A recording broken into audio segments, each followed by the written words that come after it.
Aquí estamos nuevamente con ustedes para darle continuidad a la unidad fotogrametría digital. Recientemente seguramente escucharon la primer parte de fotogrametría digital. Recordemos que estamos dentro de los cursos para agrimensores y para perito topocartógrafo, los cursos de fotogrametría. La primer parte la pueden ver en esta dirección de YouTube y luego darle continuidad, por supuesto, con esta segunda parte de la unidad fotogrametría digital. Y recuerden que íbamos a empezar a desarrollar los conceptos de correlaciones y orientación. En este punto se va a tratar las técnicas de correlación, también llamada matching, también llamado correspondencia de imágenes digitales. Son los términos que se utilizan para correlacionar puntos, y que consiste en el establecimiento automático de correspondencia entre los elementos extraídos de dos o más imágenes digitales con un recubrimiento común. Entonces, podemos llamar o tener considerando que es una especie de sinónimo la palabra correlación o matching o correspondencia de imágenes. La mayoría de los procesos automáticos requieren justamente de la correlación. Por ejemplo, la orientación interna es un proceso de matching en el que la imagen de una marca fiducial se correlaciona con un modelo bidimensional teórico, que es la marca fiducial. La orientación relativa, que consiste en la identificación de puntos homólogos, al igual que los puntos de triangulación.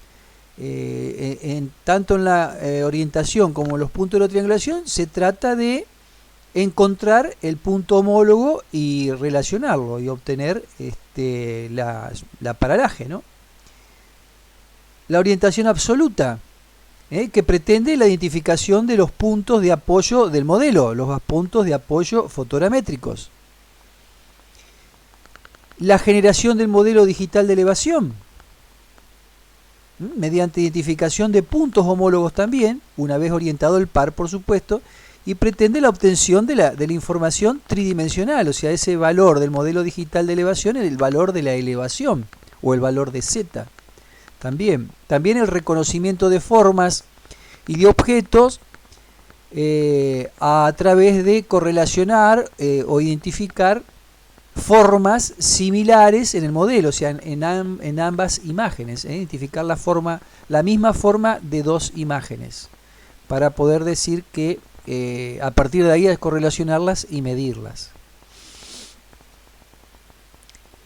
El principio de correlación de imágenes tiene como objeto la localización de forma automática, de un punto objeto en una imagen a partir de un patrón predefinido. ¿Se entiende?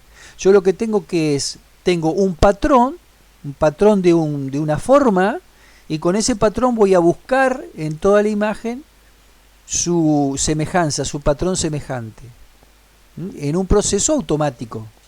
Lo que tal vez no nos damos cuenta cuando interpretamos, cuando vemos en estereoscopía, con el estereoscopio de espejo, nosotros lo que estamos haciendo es mirando con un ojo a la foto a la derecha, con el otro ojo a la foto a la izquierda, e identificamos un arbolito y lo vemos en tres dimensiones porque lo estamos viendo en los dos lugares. Y lo que estamos haciendo es reconociendo un patrón. En forma visual, en forma normal, reconocemos esa forma de ese tono de gris y la reconocemos con un árbol, tanto en una imagen como la otra. O sea, este es el reconocimiento de este patrón que conforma el árbol, que en este caso lo va a hacer el sistema en forma automática, sin la ayuda del operador, reconocer ese punto homólogo. Partimos de que se conoce aproximadamente la ubicación del objeto en la imagen. Ya sé yo más o menos en la zona donde quiero ir a buscar el elemento. entonces puedo hacer una preselección del área de búsqueda. Esta área de búsqueda preseleccionada, yo la tengo como matriz de búsqueda. Cuando yo hablo de un área de búsqueda, es un sector de la imagen de cantidad de fila por cantidad de columna, o sea, es una matriz de búsqueda. Ser target. Ahora, dentro del área de búsqueda vamos a localizar las formas que define el objeto que yo quiero encontrar, o que tengo mi patrón.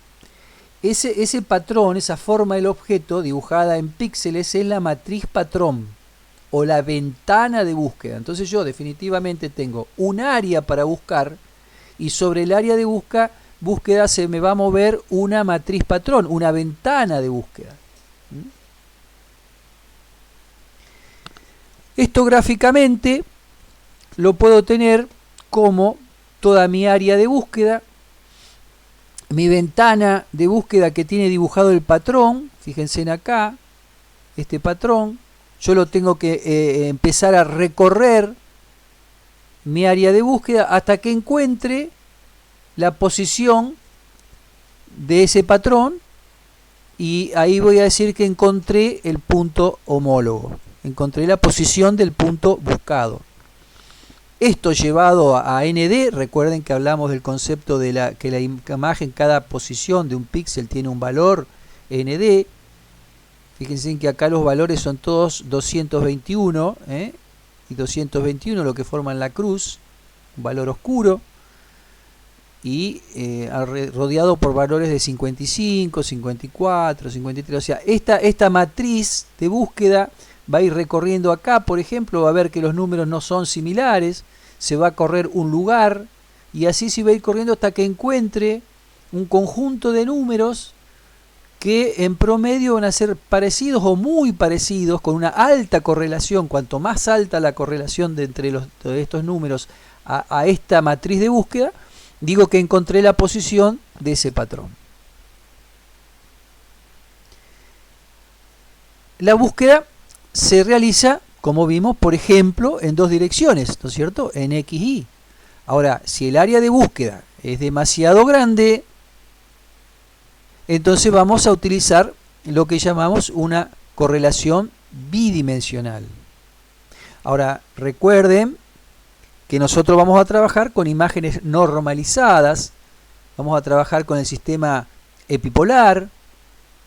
Recuerden que cuando nosotros vemos en 3 dimensiones, vemos sobre el plano epipolar, o sea, el punto y los dos puntos de vista hacia el punto P, recuerden, está sobre el mismo plano, y ese plano está definido por un eje, que es el eje epipolar, que pasa por el centro de los ojos, por el centro de los puntos O, de las tomas, de los haces de rayos. Esto me va indicando que un punto con su homólogo va a estar sobre esa línea epipolar, lo que me está a mí ya indicando achicar el área de búsqueda. Entonces, primero elijo varios puntos en la zona de recubrimiento. Yo sé que un punto con su homólogo va a estar en esa zona del 60% de recubrimiento, ¿no es cierto? Del par fotográfico. En el modelo está dentro del 60%. ¿Y cómo lo determino? Porque necesariamente yo habré hecho la orientación relativa. Entonces yo sé que un punto en la imagen izquierda va a estar su homólogo en la imagen derecha en un lugar sobre este plano epipolar, sobre este eje epipolar. Entonces ya no tengo que buscar en toda la imagen el punto homólogo. Del punto P de la imagen 1, su homólogo va a estar sobre la línea epipolar de búsqueda. Entonces, calcular las relaciones geométricas de las líneas epipolares entre los dos planos de la imagen.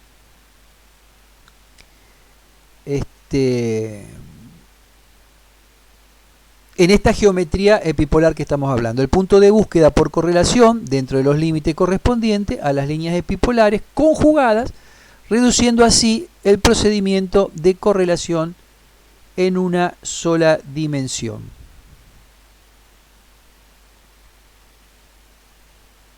Estamos hablando entonces, seguimos con la correlación de una imagen en una sola dimensión. La correlación de imágenes unidimensional, repetimos, ¿dónde se va a hacer? Se va a hacer a lo largo de la línea epipolar. ¿Y cuál es mi patrón de búsqueda? Una vez más, yo estoy teniendo una ventana de búsqueda, que es esta grilla, como es una línea de píxel, o sea, mi figura va a estar con estos 7 valores de píxel en una coordenada de píxel en XY. Ahí va a estar mi punto central. Ahora yo este patrón lo voy a recorrer en mi área de búsqueda. A ver si yo no estoy activo, pero bueno, acá estaba configurando. Si ustedes lo hacen, digamos, se generan en editable, ¿no?, un rectángulo, y este rectángulo lo colocan acá, correlacionan los números, ya vamos a ver cómo, y me da que la correlación es muy baja. Entonces me muevo un lugar de acá hasta acá, la correlación sigue siendo baja, hasta que me cambio de fila, porque acá ya fíjense en la línea del eje epipolar. Cuando yo me vengo, por ejemplo, en estos 5 valores, no está la línea de eje epipolar, evidentemente no hay ninguno del eje epipolar, me tengo que subir una línea de píxeles, y acá voy a encontrar otra vez que pasa la línea epipolar, hasta que llega un momento que la correlación de estos 5 números de la matriz patrón tiene una alta correlación con los 5 números del área de búsqueda, y ahí habré encontrado el centro de estos píxeles, habrá estado correspondido con el centro del área de búsqueda. En este caso, un área hecha por 5 valores de tono de grises.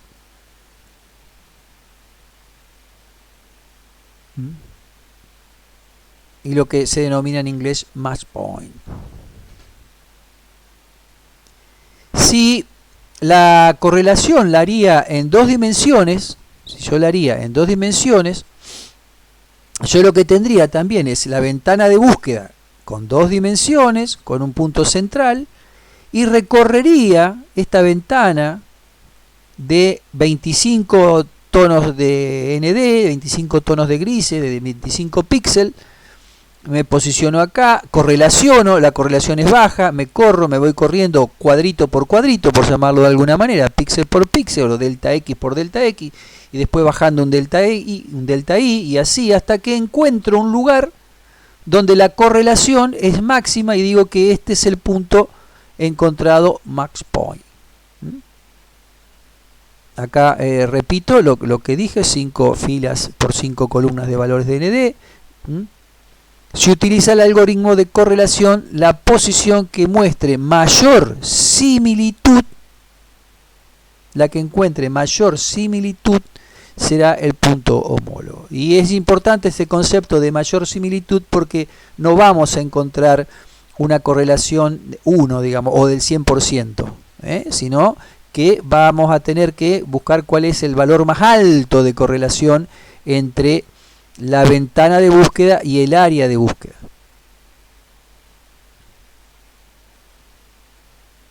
Los métodos. Tenemos, dijimos, una ventana patrón, un método de correlación que, como vimos, va a ir comparando esa ventana y comparando a ver cuál tiene mayor similitud sobre el área de búsqueda. Tenemos distintos métodos de cálculo, como el método de cálculo directo, que son, por ejemplo, los titulamos por ahora, el método de la función de covarianza, el método del coeficiente de correlación, el método de los valores absolutos de diferencia de niveles de grises. Dentro de los métodos indirectos, sobre todo cuando hay un gran número de cálculos, tenemos la transformada de Fourier, la transformada de Hadamard, y así vamos a encontrar muchísimos métodos de cálculo. En teoría se utilizan de forma simultánea dos o más métodos con el propósito de comparar resultados y reducir los errores en la definición de los puntos homólogos. Recuerden que nosotros lo que estamos intentando es en forma automática, con alguno de estos métodos, detectado un punto en una imagen izquierda que me va a generar un patrón de búsqueda. Con ese patrón buscar en la imagen a la derecha hasta que, si la correlación es alta, digo, el arbolito de la imagen izquierda es el mismo arbolito de la imagen derecha.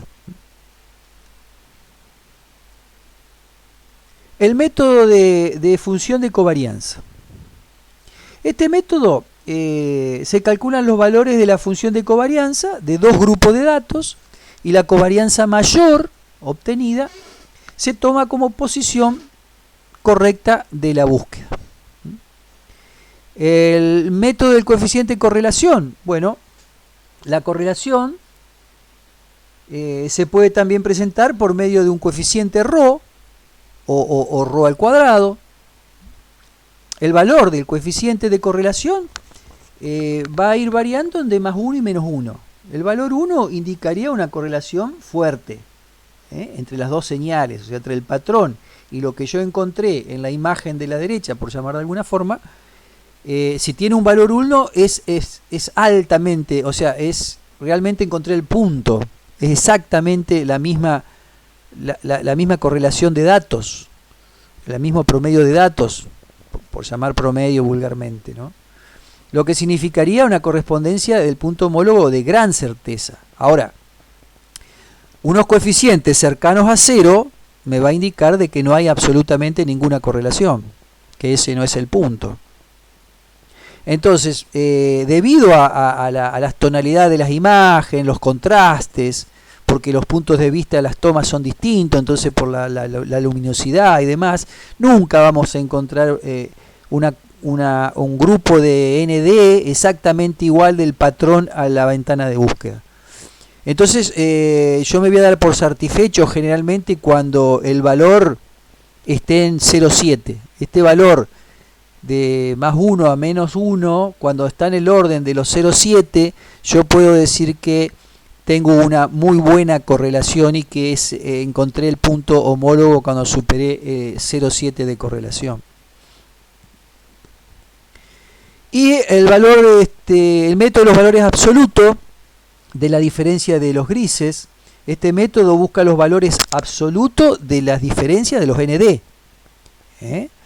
No es un proyecto de correlación en sí, pero sí nos sirve para sustituir los métodos de comparación de dos imágenes para ver el grado de similitud entre las imágenes. Entonces el método va a consistir en primero ver los valores de ND medios, los valores medios en cada posición XY y los elementos respectivos en cada una de las dos grupos de datos, y después va a computar esas diferencias de los ND entre los elementos correspondientes y suma los valores respectivos. También podemos citar otros métodos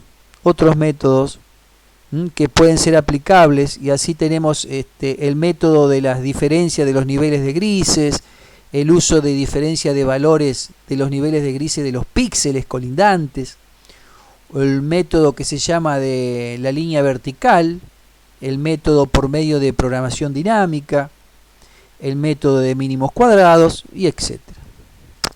Pero nosotros vamos a utilizar en fotogrametría la imagen normalizada, o sea, vamos a utilizar para la búsqueda en una dimensión la geometría epipolar. Entonces vamos a entrar un poco en el detalle de lo que es la geometría epipolar. Geometría epipolar, por otro lado, conocida por ustedes, ¿no?, en el transcurso del dictado de este curso de fotogrametría.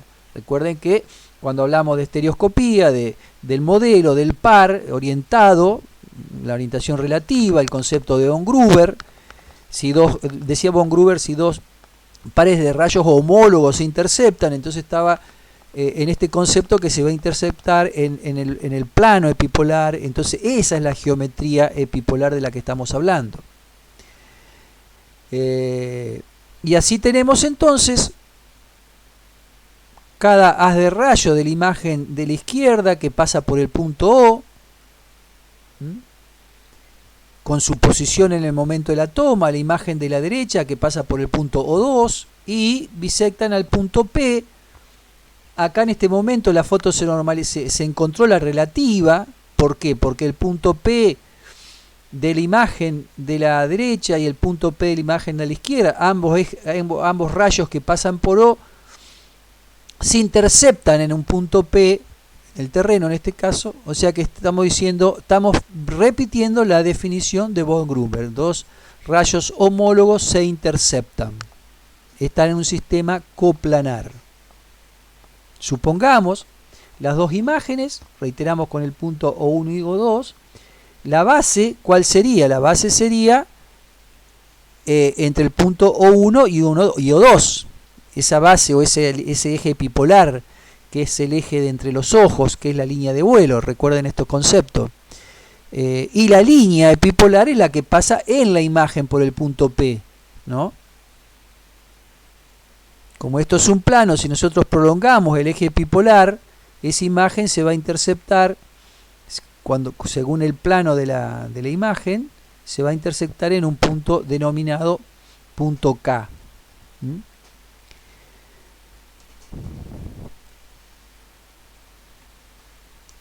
El plano epipolar pasa entonces por el punto principal. Cuando el punto epipolar llega a pasar por el punto principal, P, por acá, ese plano se va a llamar plano epipolar principal, por supuesto.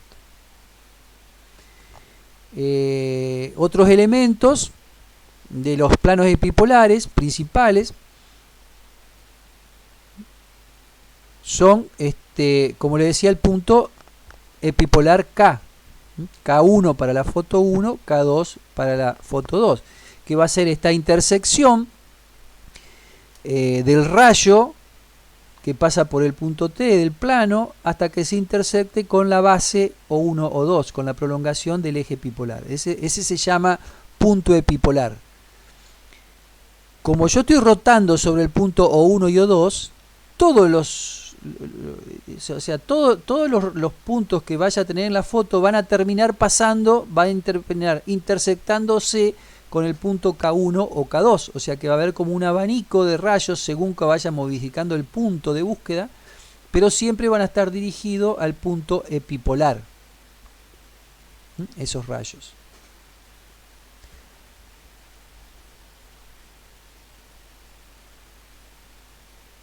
Ahí repite el concepto entonces que K es la intersección del eje epipolar con el plano de la fotografía. Bien. Nosotros denominamos entonces imagen normalizada aquella imagen construida con geometría epipolar. Una imagen normalizada es aquella imagen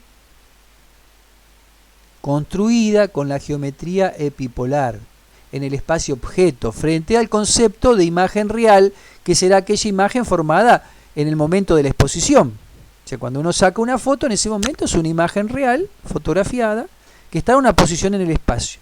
Pero cuando yo habré hecho la orientación relativa, habré normalizado la foto, la imagen es paralela a XY en el espacio objeto, recibe ese nombre de imagen verdadera vertical, una imagen ideal, digamos, cuando se verticaliza. Y en una imagen normalizada, las líneas epipolares van a terminar siendo paralelas y los puntos epipolares se encuentran en el infinito, porque la normalicé, porque ya estoy en una imagen donde cada punto está en su verdadera posición, ¿no? Bueno, este es un poco el concepto de imagen normalizada. Las líneas epipolares son paralelas y los puntos epipolares K se encuentran en el infinito una vez que yo obtengo mi imagen resultado. O sea, yo tenía, les decía antes, tenía las imágenes epipolares y todos los rayos iban al punto epipolar K. de la imagen 1 y de la imagen 2, pero la imagen que yo veo en 3 dimensiones luego de la orientación ya es una imagen, esa imagen virtual es una imagen normalizada, ya la estoy viendo en 3 dimensiones y en formato ortogonal visualmente, por eso digo que ya está normalizada. Seguimos con conceptos de la imagen epipolar. Al usarse imágenes normalizadas epipolares para algoritmos de correlación, entonces el problema se va a reducir, como dijimos, a una sola dimensión. Vamos a hacer una búsqueda del punto homólogo solamente sobre el eje epipolar. Entonces la correlación en este caso pasa a ser unidimensional. Todos los puntos homólogos se tienen el mismo valor de la ordenada. Vamos a estar dentro de esta línea epipolar, pero todos dentro del mismo valor de ordenadas, en la zona de búsqueda. Entonces es unidimensional. Y con eso, por supuesto, reducimos considerablemente la complejidad del algoritmo de búsqueda. Bueno, un concepto de que en este momento ya habremos eliminado las paralajes verticales. Recuerdan que la fotogrametría, el proceso de von Gruber, lo que es un método de eliminación de paralajes verticales. ¿Recuerdan ese concepto? Método de eliminación de paralajes verticales.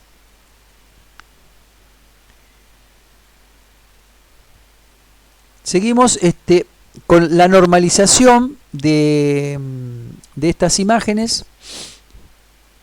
Y decimos que para generar una imagen normalizada, a partir de la original, 1 y 2, se parte del hecho de que se habrá logrado la orientación relativa. Acá ya está posicionada la foto de manera de que yo en 6 lugares, ubicados los 6 puntos von Gruber, yo habré logrado esta intercepción de su rayo homólogo, o sea que ya la imagen está toda normalizada.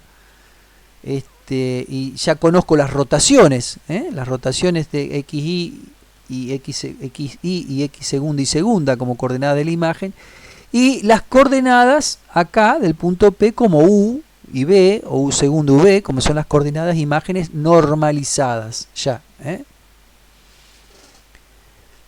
Y por supuesto otros elementos importantísimos en la normalización, el conocimiento de la distancia principal, la posición del origen de coordenadas del sistema. El sistema de coordenadas en este esquema lo podemos posicionar, por ejemplo, en el punto O1, y a partir de ahí encontrar el eje X. Sabemos, recuerden que el eje X va a pasar por O1 y O2, el eje de la línea de vuelo. El eje Z, que me va a estar representando a mí la vertical del lugar. Y por supuesto el eje Y perpendicular a los anteriores, que por ahí decíamos que representaba al ala del avión, recuerdan. Más allá que hoy el soporte de la cámara digital puede ser un avión, puede ser un van, un dron, ¿no? Más allá cuál es el elemento, pero digamos que ese eje Y es un eje normal al plano XZ.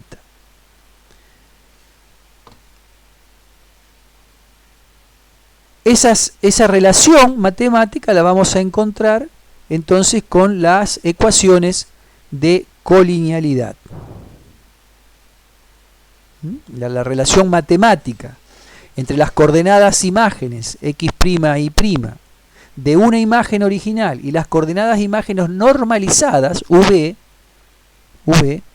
que van a estar expresadas por estas ecuaciones de colinealidad que tienen esta forma de expresión, en la relación de la coordenada X de la imagen con la coordenada U normalizada afectada por la matriz de rotación. En esta matriz M, acá tenemos nosotros los coeficientes omega phi kappa, ¿no es cierto?, que hemos encontrado en la orientación relativa. Y por supuesto siempre ayudados de la focal de la cámara o de la focal del sistema, la distancia del punto O al punto principal del haz de rayos, recuerdan. También tenemos la relación inversa, o sea, la relación entre las coordenadas normalizadas U y las coordenadas de la imagen original X e Y. X' y Y. Es la otra forma de expresar la relación matemática desde un lado, o sea, la relación de las coordenadas de la imagen respecto a la normalizada o la coordenada de la imagen normalizada respecto a la coordenada de la imagen. Una vez aplicada la transformación geométrica, hay que determinar ese punto qué nivel de gris tiene. Entonces, cuando yo obtengo una imagen original con esta conformación, recuerden que estamos hablando de una imagen digital, filas y columnas, un píxel, donde la imagen original tiene un valor de nd, pero al normalizarla, evidentemente la posición del punto ahora está en otro lugar. Cuando yo llevo mi valor del píxel, está en otro lugar, no está en la misma posición. Entonces ahora este píxel, ¿qué tono de gris toma? Asume el tono de gris que tenía acá, pero si está en otro lugar ya tendría que ser un tono de gris distinto. Entonces, ¿cuántas maneras hay de analizar esto? Al realizar la transformación espacial, se va a tener que los valores de las coordenadas de la imagen normalizada están en el sistema de imagen, es decir, son valores reales, no valores enteros como corresponde a la posición de una imagen digital de fila y columnas. Ahora está en una posición real, porque yo ya lo normalicé, yo hice la orientación, ya le puse puntos. Eso ahora va a tener una coordenada XY de terreno. Pero a esa posición hay que darle un tono de gris.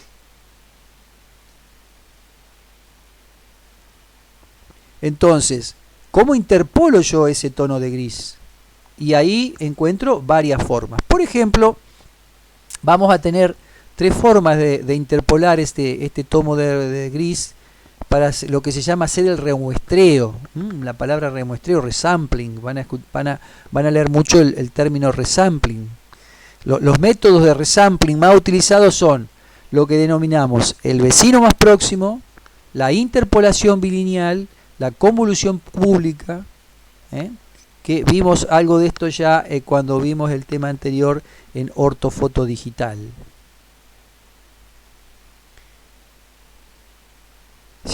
Se ha comprobado que debido al ruido o las zonas de bajo contraste, los resultados de la correlación nunca son exactos, repetimos este concepto.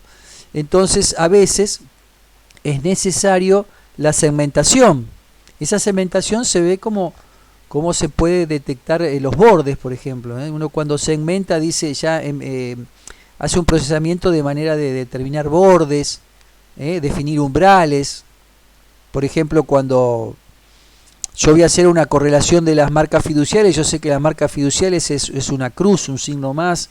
Entonces yo puedo ya generar un borde o definir un umbral blanco y negro. Entonces genero un patrón blanco y negro directamente. Defino umbrales para la búsqueda del punto homogéneo, ¿no? Así mejoro la correlación. Estos procesos automáticos pueden reconocer mayor número de puntos o datos. En el caso de, fíjense en que cuando nosotros vimos la orientación relativa y vimos el concepto de von Gruber, en su momento decíamos que necesitamos 6 puntos homólogos encontrados, pero resulta que acá el sistema digital y el sistema de correlación automática nos permite, como lo hace el software solo, digamos, aumentar muchísimo la cantidad de puntos homólogos. Entonces ya en lugar de estar buscando 6 puntos homólogos, a lo mejor busco, o el sistema me encuentra en el modelo 160 puntos homólogos. Fíjense en cómo enriquece la orientación relativa. Y por supuesto que van a aparecer un montón de métodos o incluso una combinación de métodos. Y este concepto de umbralización que también es muy importante, sobre todo utilizado en la correlación de las marcas fiduciales, ¿no? Porque me permite hacer este umbral del blanco al negro, por ejemplo.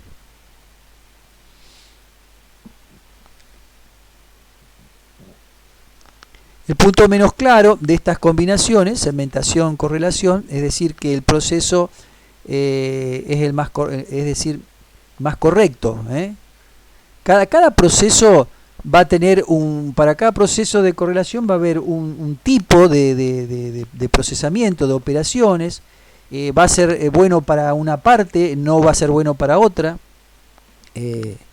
entonces generalmente se busca la combinación de procesos, ¿no? Esto nos lleva a tener que desarrollar una serie de estrategias donde el acuerdo de pruebas iniciales hagamos los procesos capaces de tomar decisiones y elegir métodos según la tarea o los cálculos a desarrollar. Dentro de los factores que intervienen, tanto en la definición de la imagen como de la formación del modelo tridimensional, siempre con una mayor incidencia, por ejemplo, está la textura. Es importante el tema de lograr una buena textura en ambas imágenes. Cuanto más se acercan las texturas de la imagen, mayor va a ser la correlación. Porque a veces uno visualmente, como intérprete, identifica las mismas formas, el mismo paisaje, pero informáticamente una foto, por llamar vulgarmente, una foto está muy clara, mucha luz, la otra está muy oscura. Entonces, a efectos de la correlación, cuando haga el cálculo de los ND, va a encontrar más grandes diferencias, puede estar por debajo de 0,7 y nosotros visualmente nos damos cuenta que la imagen es la misma. Entonces la textura es clave, mejorar la textura y acercar ambas informaciones con una buena textura. Fotografía de textura muy uniforme exige también una presencialización, digamos, cuando nosotros tenemos estas texturas de poco contraste, de imágenes de arenas, de mucho suelo pelado, por ejemplo, entonces complica la correlación y ahí a veces necesitamos nosotros hacer una presencialización de la zona de búsqueda, por ejemplo.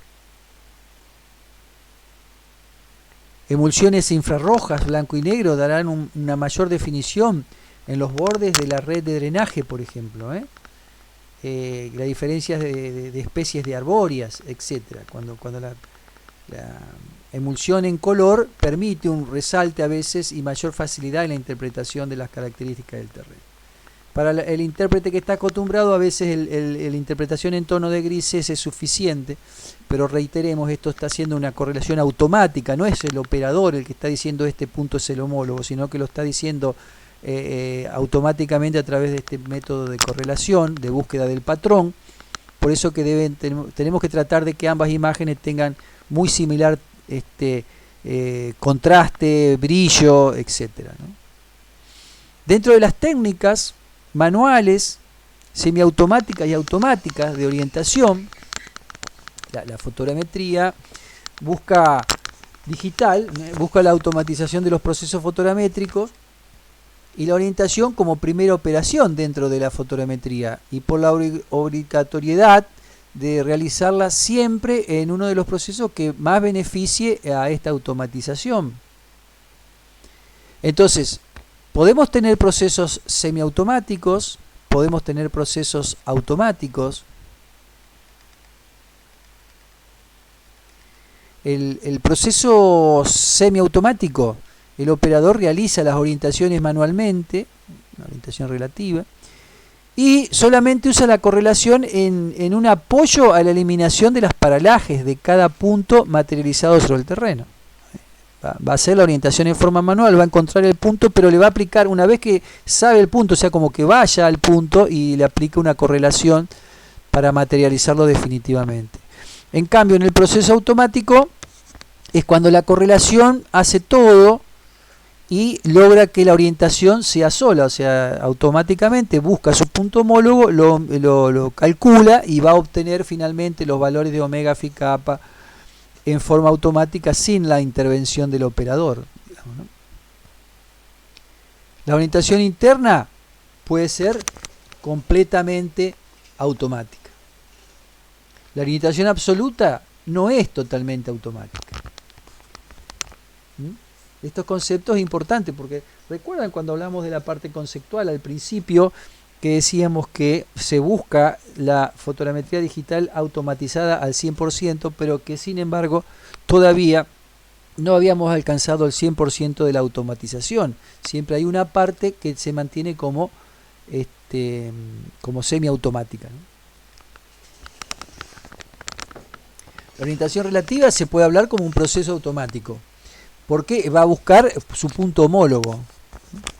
Exige un tiempo de cálculo elevado por el elevado número de puntos. Recuerdan que ya no va a trabajar con 6 puntos de von Gruber, sino que va a trabajar con 120, hoy por hoy con mucho más, 1000 puntos y demás, puntos conjugados, que después va a utilizar para la orientación absoluta, dependiendo de la resolución de la fotografía, por supuesto, pero siempre ahora teniendo en cuenta nuestra capacidad de el ordenador. Cuidado con esto.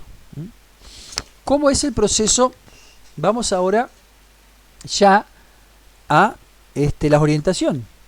Estamos hablando de el concepto de orientación automática y tenemos que ir ahora a la orientación interna. Recuerdan que la orientación interna era encontrar la posición del punto O para conformar el haz de rayos. Para encontrar la posición del punto O tengo que saber dónde está ubicado el punto principal. Y para ubicar el punto principal lo hacemos a través de las marcas fiduciales. Entonces la disposición de las marcas fiduciales también sabemos que vamos a tener el orden de 8 marcas fiduciales, 4 o 8 marcas fiduciales, y sabemos en el lugar previamente en qué zona están las marcas fiduciales, dónde se encuentran. Entonces nuestro planteamiento se basa en localizar automáticamente esas marcas fiduciales de cada una de las fotos. Eso significa darle una coordenada a la marca fiducial y matemáticamente encontrar la posición del punto principal. Ahora, como es un sistema automático, puede ser que esta foto, o sea, la foto de la corrida 1, que va de este a oeste, si queremos llamarle, cuando vamos a girar el avión en la corrida 2, nos vamos a encontrar que podemos decir que la marca, como dice, o sea, como está numerada las marcas fiduciales 1, 2, 3, 4, en la otra corrida van a estar al revés. Entonces, o bien el operador que tomó fotografías de archivo las escaneó en el mismo sentido la corrida 1 que la corrida 2 y debería haberla escaneado girada 90 grados. Entonces está esta posibilidad de la exposición de las marcas fiduciales también de permitir una rotación de 90 grados en el caso que existe una mala posición de la fotografía al momento de escanearla, ¿no?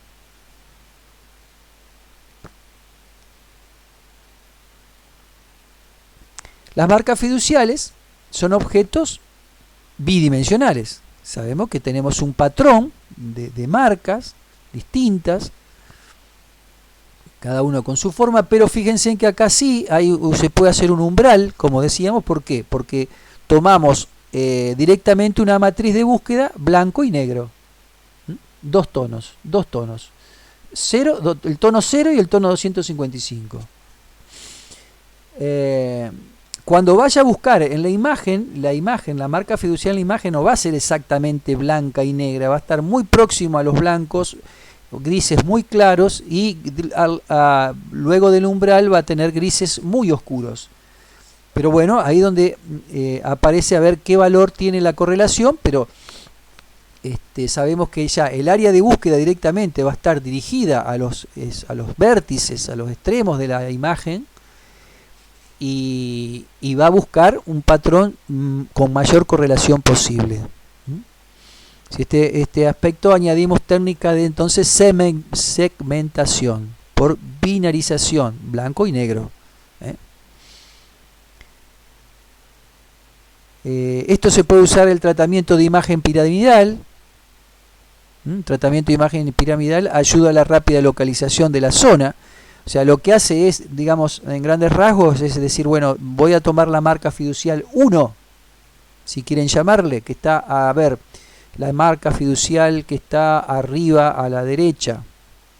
Entonces, la primer pirámide es como está la imagen con muy poca resolución, va a buscar un cuarto de la imagen, primero el cuarto superior derecho. A ese cuarto lo aumenta la resolución, va a buscar la parte superior derecha del próximo cuarto, del octavo, digamos, y así va a llegar en esa pirámide hasta donde está la posición de la marca fiducial, y ahí va a encontrar rápidamente una conformación de píxeles similar al del patrón y va a leer la posición de la marca fiducial.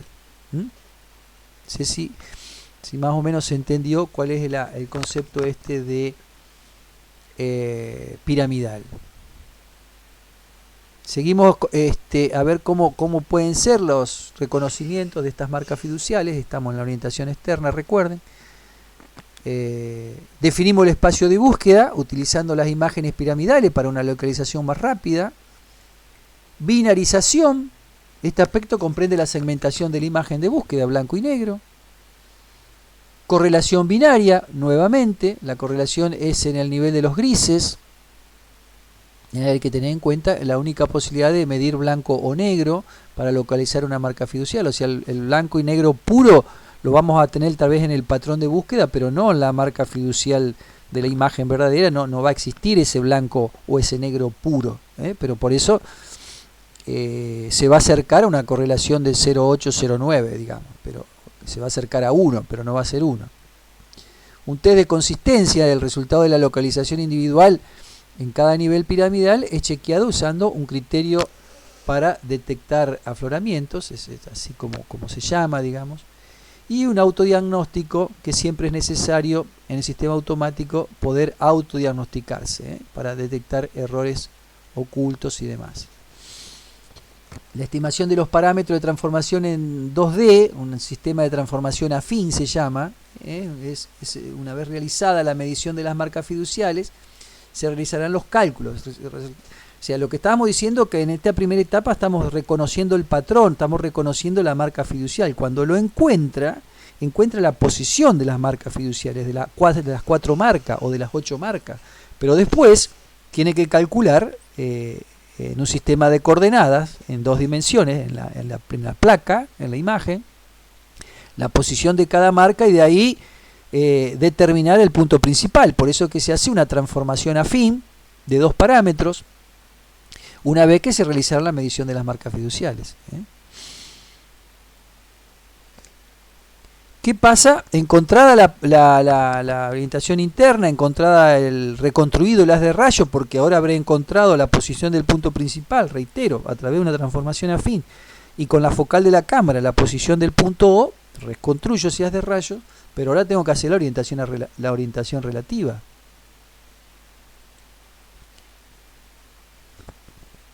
Tenemos los datos de entrada,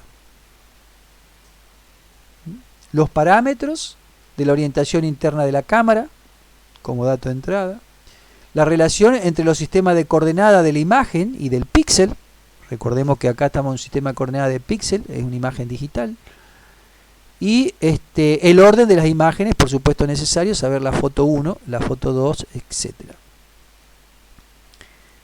Las operaciones se inician con el nivel piramidal mayor, con el tamaño de imagen de resolución más bajo. O sea, recuerden, en el sistema piramidal tomo primeramente una imagen de muy baja resolución, encuentro los grandes sectores de correlación, digamos, grandes sectores de la imagen similares de la imagen derecha e izquierda, después aumento la resolución, digamos. El proceso se subdivide en 2 partes, ¿no? La primera recorre el nivel piramidal mayor hasta el llamado intermedio, y la segunda, llamada rastreador de puntos, corre a través de los niveles remanentes. El criterio para definir el nivel intermedio se llega por la combinación del uso de la cantidad posible de información, ¿no sé? El tipo de cálculo. La división de estos métodos sería correr del nivel, como reitero, ¿no? Correr del nivel piramidal mayor hacia el intermedio, y después en el rastreador de puntos correr a través de los niveles intermedios.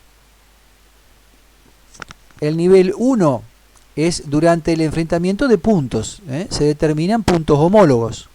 Ellos son entonces enfrentados de acuerdo a un criterio de la geometría, radiometría, el resultado de la lista de candidatos de puntos. Voy a tener una gran cantidad de puntos candidatos, pero por supuesto voy a elegir el punto que tenga, de todos esos puntos, cuál correlaciona mejor. Esta pareja de puntos en el nivel intermedio se introduce en un sistema robusto de procesamiento de ajuste de rayos, con el que se determinan tanto los parámetros de orientación relativa como las coordenadas del modelo tridimensional de los puntos homólogos. Ahí había encontrado los parámetros de rotación, los grados de libertad, omega phi kappa, delta y, delta x y delta z de cada uno de los puntos. El paso 2 es una medición fina de las coordenadas de la imagen de los puntos conjugados a nivel intermedio por el método de mínimos cuadrados a través de los niveles piramidales. Entonces, con la ventana de búsqueda se van a calcular en definitiva los 6 parámetros afines y 2 radiométricos entre las ventanas y algunos de los métodos interactivos.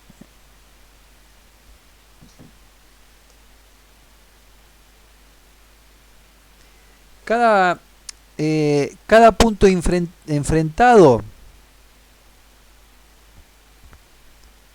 se calcula con el coeficiente de correlación entre las dos ventanas. Si el coeficiente es mayor que el permitido, el enfrentamiento se declara correcto. ¿Se acuerda que por ahí en uno de los métodos habíamos tomado como parámetro el 0,7? Si es mayor que 0,7 encontró su punto homólogo. Lo que se llama el operador de interés se usa otra vez en la ventana de referencia para encontrar un punto para transferir al siguiente nivel piramidal. O sea, una vez que el nivel piramidal de menor resolución encontró la zona, por correlación, la zona más parecida a de la foto izquierda con la derecha, pasa al segundo nivel piramidal, o sea, aumenta la resolución y vuelve a buscar ahora nada más que en esa parte de la pirámide, de la foto, en ese sector. Y así va generando, ¿no? Al final del enfrentamiento de puntos, los puntos homólogos correctamente enfrentados a las imágenes originales entran en un ajuste robusto para el cálculo final de los parámetros de orientación relativa y las coordenadas. El enfrentamiento de puntos tiene la ventaja de la velocidad y de no tener pérdida de precisión. Asegura que los puntos conjugados sean hechos en las zonas bien definidas y en los que se puede esperar unas buenas características.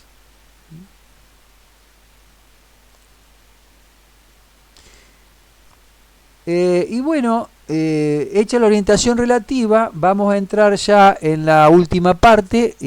Sabemos que es la orientación absoluta, donde en definitiva habrá terminado nuestro armado de la nube de puntos y obtendremos ahí ya como resultado el modelo digital del terreno. Entonces, en el caso de la orientación absoluta pueden aparecer los puntos preseñalizados. Recuerdan el concepto de punto preseñalizado. Si es posible, así, con los puntos preseñalizados, entonces yo quiere decir que tengo un patrón totalmente definido, porque cuando pongo puntos preseñalizados es un patrón que lo pongo en la computadora, en la ventana de búsqueda, totalmente conocido, digamos, ¿no? Entonces, la búsqueda queda inscripta en un patrón de una imagen. Y en caso de ser una zona urbana, por ejemplo, sería mucho más fácil encontrar puntos que no sean preseñalizados. Al efecto existen algunos trabajos, definición de patrones, para ayudarse al reconocimiento y la posición, para lograr una buena orientación absoluta automática. El desarrollo del GPS junto con el inercial, recuerdan el sistema de navegación, o sea, en el momento de cada toma yo voy a tener la coordenada del punto O de la cámara dada por el GPS y los grados de inclinación dado por el inercial. Entonces, al sistema de orientación absoluta, de reconocimiento de puntos, yo ya le estoy agregando mis grados de libertad de cada toma.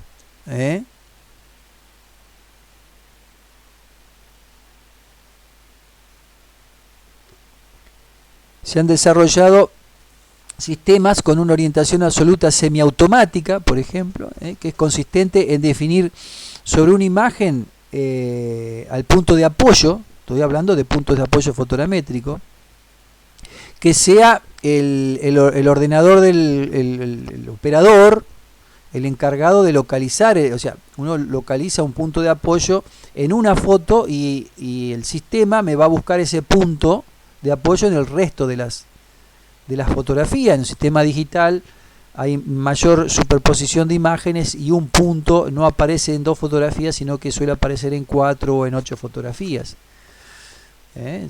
Repetimos, consiste en definir sobre una imagen el punto de apoyo y que el software sea el encargado de localizar el resto de los puntos. Y con eso ahorramos muchísimo tiempo. Se dice que la orientación la orientación absoluta es semiautomática cuando la interna y la relativa son automáticas y la absoluta es semiautomática. O sea, la orientación en general no podemos terminar diciendo que es automática, porque cuando una de las orientaciones, sobre todo la absoluta, es semiautomática. ¿Y por qué semiautomática? Reitero, porque el primer punto o el punto en una foto lo elige el operador. Uno dice, bueno, este es el punto que yo leí en el campo, el punto de apoyo fotogramétrico es este, lo ubico con el mouse, lo toco, digo, este es el punto. Entonces ahí ya no es automático. Se hace automático la búsqueda de todos los otros puntos del mismo punto en el resto de las imágenes donde aparezca, por correlación. Pero ya dejó de ser un sistema totalmente automático. Entonces, por más que haya sido automática la orientación relativa, la interna y la relativa, el sistema en sí completo es semiautomático. Y así entonces existe, por último, la posibilidad de confirmar la correlación en cada punto encontrado. Es decir, podemos trabajar las orientaciones como es el sistema clásico en dos pasos. O sea, hay una orientación en un paso, por ejemplo. La orientación en un paso se realizará la orientación externa simultáneamente, la relativa y la absoluta, por medio de la condición de colinealidad. Porque en realidad uno empieza a leer puntos correlativos, en un solo paso yo empiezo a leer los puntos conjugados de la imagen derecha y de la imagen izquierda. Una gran cantidad de esos puntos son utilizados para la orientación relativa, pero dentro de todos esos puntos que medí, algunos puntos son de apoyo fotogramétrico, pero yo en el mismo momento de medición mido todo. Entonces va a usar los otros puntos para la orientación absoluta. ¿Se entiende? Entonces yo digo que hago la orientación en un solo paso, porque mido todos los puntos conjugados que voy a utilizar en la relativa y los puntos de apoyo fotogramétrico que voy a utilizar en la absoluta. Y luego después dejo que el software se encargue de procesar. Entonces habría hecho la orientación en un solo paso. Y por último, decimos que existen técnicas automáticas y semiautomáticas de transferencia de puntos. ¿Se acuerdan cuando hablamos del transferidor de puntos? En la parte analógica, cuando encontramos un punto en la foto de la derecha y la transferíamos a la foto de la izquierda. Sobre todo los puntos de apoyo fotogramétrico, los puntos fijos. Entonces, el caso concreto de transferencia de puntos y de proceder a marcarlos en una imagen podría considerarse análogo a aquellas técnicas empleadas, ¿se acuerdan? En la orientación, o sea, son técnicas empleadas similar a la orientación relativa. ¿Por qué? Porque vamos a definir las formas automáticas, las regiones dentro de la imagen donde se quiere calcular el punto de transferencia, el punto para transferir, y mediante el cálculo de correlación obtendríamos los puntos homólogos en la otra imagen, o sea, el punto transferido. Aspectos de importancia en estos casos serán las técnicas de segmentación, sobre todo la detección de bordes y el apoyo de condiciones geométricas, ya que estos puntos, una vez transferidos, serán utilizados para poder medirse, por ejemplo, monoscópicamente.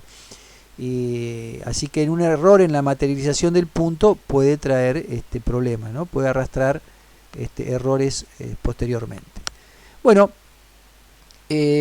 así entonces damos por concluida la unidad de fotogrametría digital dentro de los cursos para la carrera de agrimensura y de perito topocartógrafo, dentro del curso de fotogrametría, esta unidad en la fotogrametría digital.